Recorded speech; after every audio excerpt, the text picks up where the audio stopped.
Sige na nga, hindi na ako magtatampo. Pero may hilingin ako, ha? Tandaan yung dalawa to, gusto kong magkapo agad-agad.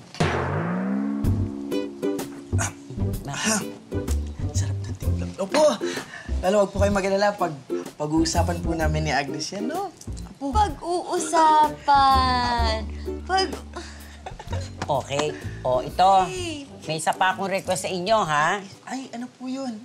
Gusto ko naman ma-experience sa church wedding.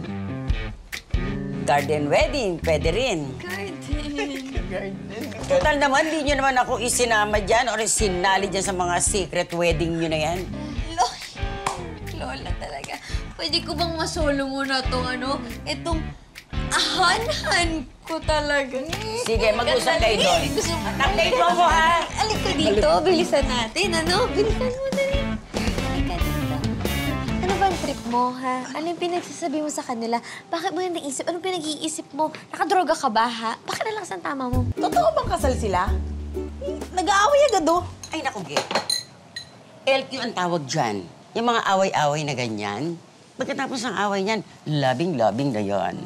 At pagkatapos, alam mo na ako nang mangyayari. Alam mo yan.